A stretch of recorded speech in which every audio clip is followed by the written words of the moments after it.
Hello there. You know me. I'm of course John Doe, and I really hope that I know you too. Alright, so as always on these drinking with a Marxist videos, here on my side channel or second channel, we're gonna have a cheap beer to start things out. So today, what are we drinking? Well, some really cheap stuff. I think I may have drank this in a previous video. It's called barrel beer, right? Really low, what you call low quality beer, but for a working class guy, it gets the job done. 126 yen. It's your typical Japanese beer. Let's crack this up. And a toast to you, comrades. Oh, yeah. It's dry, but has a little sweetness to it because we're using wheat in this beer, so it's all right. Oh, damn. All right, so I thought, an interesting topic to kind of talk about a little bit is workers' democracy, or democratizing a workplace.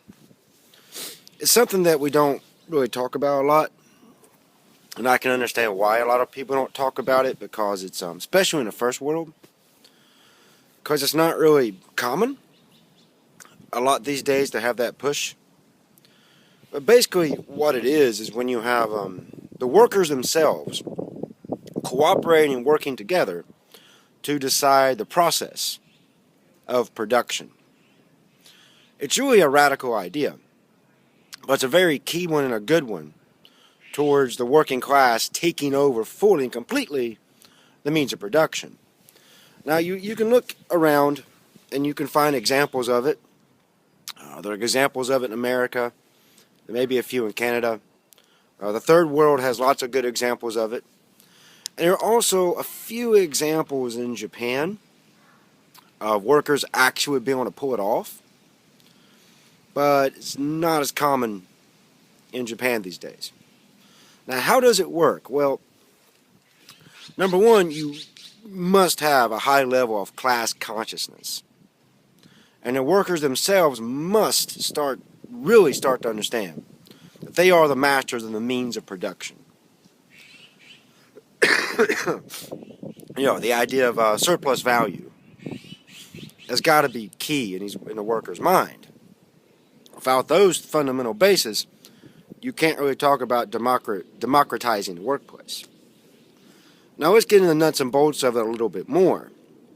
What actually happens when this process goes down? Number one, typically the workers unionize. And after they unionize, they'll form either a local, through a larger union, or they'll unionize themselves in an independent union. Now, next thing they need to do is to elect presidents, officials, and things to govern their union. And then they have a vote at the workplace to decide on a representative for all the workers, which that means that management can no longer come to workers individually and separate them and turn them against each other. Anything the management wants to talk about the workers with, they have to go through the elected representative. That will be a fundamental change, and will start this drive, this push to democratize the workplace. Now, once it starts going on, it prevents a lot of things from happening. Like I said, it prevents management from picking on workers, trying to do separating the workers from themselves, and union busting. So after you have this representative, the workers also come to the elected representative to talk about things they want to do at the workplace, how they want to arrange things, stuff like that. And that person gets those workers talking about how they want to do things. And if that power and that class consciousness and that solidarity gets strong enough, the workers have essentially taken over the means of production. but they haven't fully taken over until the workers start managing things. That requires a lot of things to go down.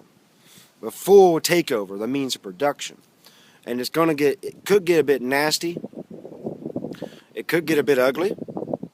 But you have to really, really, really believe in taking over. And I've seen it happen once in my life directly in America. And I've talked to people who have been involved in cases where workers did it and things like that. Now, what typically causes or presents an opportunity in practical real world to take over the means of production is when management or the owner of production, the capitalist, abandons the means of production.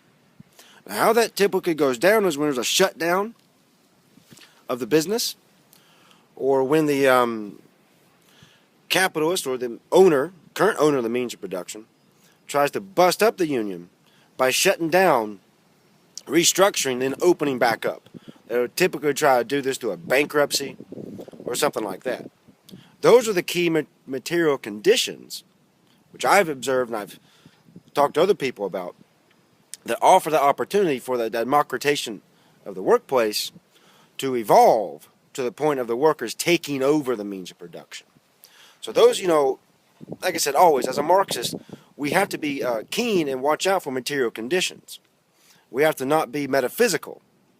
So, now we've democratized, so now we're in control. No, you're not. We're going to push these guys out. You just can't say that.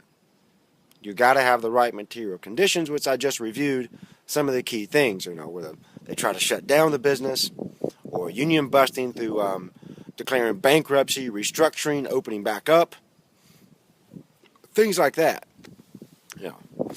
So that's just a little bit about worker democracy. I'll probably have to do another video about this when we see the comments and discussions we have about this. So that's all I'm going to say for now. So as remember, as always, you've been drinking